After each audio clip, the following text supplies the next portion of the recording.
네, 안녕하세요. 위스키를 알려주는 남자입니다. 오늘 영상은 첫 영상인 만큼 위스키를 처음 드시는 분들께서 알고 계시면 좋을 팁 두 가지에 대해서 말씀을 드리려고 해요. 네, 저는 현재 바텐더로 근무를 하고 있고요. 바 안에서 일을 하다 보면 위스키를 처음 드시는 분들이 정말 많이 오는데, 이런 분들이 가장 많이 하시는 질문이 사실 위스키를 어떻게 마시는지에 대한 질문이에요. 위스키는 마시는 방법이 정말 다양해요. 테이스팅 글라스에 담아 마셔도 좋고, 높은 도수가 부담이라면 온더락 글라스에 얼음과 함께 마셔도 좋은데, 제가 오늘 여러분들께 말씀드리고 싶은 팁은 사실 제가 바텐더로 근무하면서 위스키 입문자분들에게 꼭 말씀드리는 것들이에요.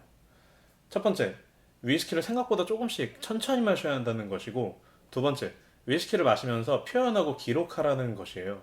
최대한 어렵지 않게 말씀을 드릴 테니 천천히 들어주셨으면 좋겠습니다. 네, 이제부터 본격적인 내용 시작할게요. 네, 첫 번째로 위스키를 생각보다 조금씩 그리고 천천히 마셔야 한다는 것입니다. 네, 위스키를 왜 조금씩 천천히 마셔야 하냐면은 기본적으로 이해를 하셔야 될 게 위스키는 40도 이상의 도수가 높은 고도주라는 거예요. 위스키도 찾아보면은 도수 낮은 37.5도 이런 팬텀, 골든블루 이런 저도주 위스키들 있잖아요. 통상적으로 이런 위스키들 말고 바에서 많이 마시는 싱글 몰트 위스키를 기준으로 말하면은 위스키는 40도 이상이 되어야 이제 위스키거든요. 근데 이런 고도주를 마시는데 너무 빨리 그리고 많이 마시게 되면은 혀가 제대로 적응을 하지 못해요.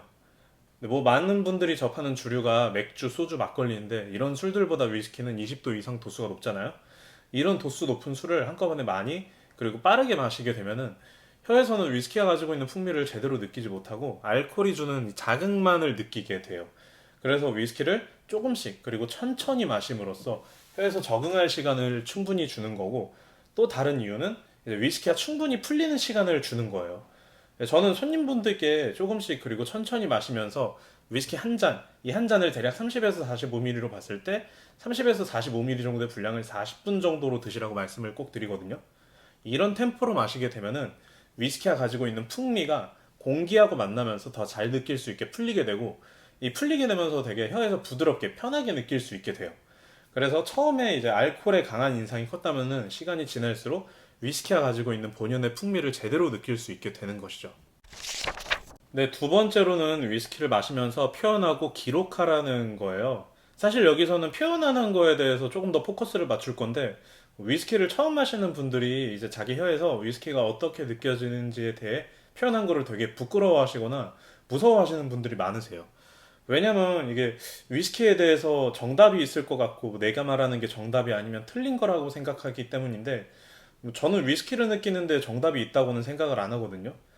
기본적으로 사람마다 느끼는 맛이 다르고 생각하는 게 다르다 보니까 같은 위스키라도 다른 단어를 사용해서 이제 표현할 수 있는데, 이런 표현을 조금 더 자신 있게 해주셨으면 좋겠어요.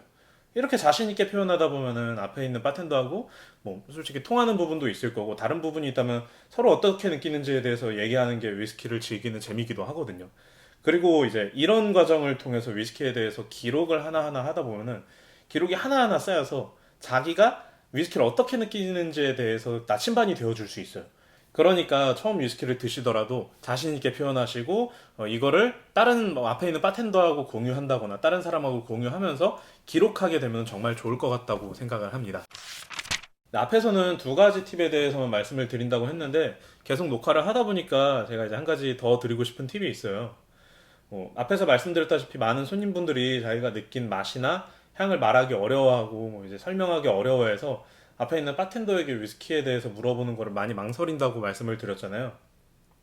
사실 바 안에 있는 위스키에 대해서 잘 알고 있는 사람은 그 바 안에서 일을 하고 있는 바텐더예요. 기본적으로 그 바 안에 있는 많은 위스키들을 공부하고 시험해보면서 나름대로의 테이스팅 노트라든지 아니면 비교 설명이라든지 여러 가지 방법으로 좀 위스키를 추천해드릴 방법을 생각하는 사람이 안에 있는 바텐더거든요. 그러다 보니까 손님의 취향을 알아내는 데에도 자기만의 기준이 있고 자기만의 방법이 있고, 그 취향에 가까운 위스키로 추천해드릴 수 있는 기술을 가진 사람이 바텐더잖아요. 물론 바텐더가 이제 일을 하면서 바빠가지고 깊은 대화를 하기 어려우면은 위스키를 물어볼 기회가 적겠지만, 내가 위스키에 대해서 궁금한 것이 있고 물어보고 싶은 것이 있다고 보이면은 바텐더는 꼭 이제 바쁜 게 지나가고 여유가 있을 때 앞으로 와서 위스키에 대해서 여러 가지 설명을 드릴 거예요.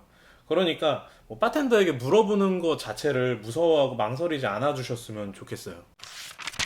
네, 제가 오늘 드릴 팁은 여기까지예요. 뭐, 두 가지 팁에 대해서 말씀을 드리려고 했는데, 세 가지 팁이 되었고, 첫 영상이었는데 너무 길지는 않으셨는지, 뭐 너무 어렵지는 않으셨는지 약간 걱정이 되거든요.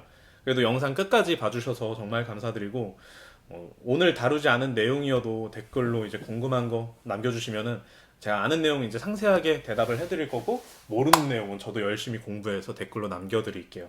예, 여기까지 위스키를 알려주는 남자였고요. 끝까지 봐주셔서 정말 감사드립니다.